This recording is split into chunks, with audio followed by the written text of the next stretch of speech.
एक बार ठाकुर जी की पाग बांध रहे थे, ठाकुर जी का श्रृंगार कर रहे थे, तो पाग बांधते बांधते ठाकुर जी कभी कभी खेलते हैं अपने श्रृंगारियाओं के साथ, जो ठाकुर जी की सेवा करते हैं उनके संग ठाकुर जी खूब खेलते हैं। तो हरिराम व्यास जी के संग ठाकुर जी खेल रहे थे। कैसे? वो पाग बांधे और जैसे ही पाग बांध करके पाग के ऊपर सिरपेच लगाने के लिए नीचे सिरपेच उठावे, इतने में क्या देखें कि पाग ढीली हो गई, पूरी मुंह पे आ गई, नीचे गिर गई। एक बार, दो बार, तीन बार, चार बार, 6-7 बार जब पाग बांध दी और बार बार खुलने लगी, तो हरिराम व्यास जी बोले ये पाग पहननी नहीं है, शायद इनको दूसरी लाता हूं। दूसरी पहनाई तो वो भी उतार दी।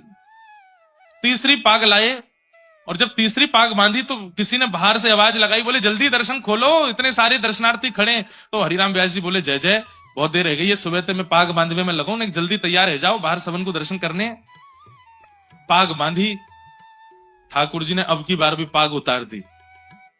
तो इतना गुस्सा आया हरिराम व्यास जी को, वो उधरी हुई पाग ही छोड़ दी मुंह पे, बोले ऐसे खड़े रहो, अब ऐसे दर्शन दे दूंगा सबको।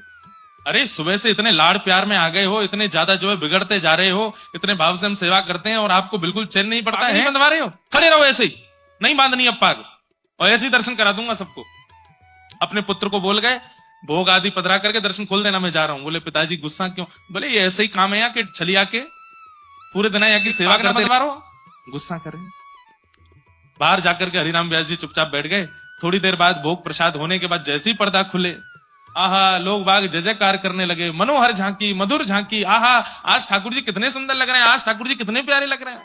तो हरिराम व्यास जी बोले ये लोग मुझ पे व्यंग कस रहे हैं, ये लोग जरूर मेरे ऊपर व्यंग कस रहे हैं, टेढ़ी मेढ़ी पाग है, पाग पूरी खुल गई है, तो मुझ पे व्यंग मार रहे हैं कि देखो आज कितने बढ़िया ठाकुर जी सजे। कोई दर्शनार्थी बाहर आया रोता रोता, बोले व्यास जी आज की झांकी तो नेत्रों से जा ही नहीं रही है। बोले सच बता? बोले और नहीं। बोले उधरी वही पाग में तुमको बड़ी बढ़िया लग रहे हैं ठाकुर जी। बोले उधरी वही पाग, आज ना तो मुख दिख रहा है, ना चरण दिख रहे हैं, ना हाथ दिख रहे हैं, आज तो दृष्टि पाग पे ही अटकी भैया, इतनी सुंदर पाग ठाकुर जी पे। भीतर जाकर के जैसे हरिराम व्यास जी ने देखा तो क्या पाया, आज इतनी सुंदर पाग और उस सुंदर पाग के ऊपर 10-15 मोर पंख ऐसे लटका करके ठाकुर जी ने इतनी सुंदर पाग। पुत्र को बुलाया, हरिराम व्यास जी बोले तूने बांधी पाग? बोले नहीं पिताजी, आप जैसी छोड़ गए थे वैसी कैसे बांध ली।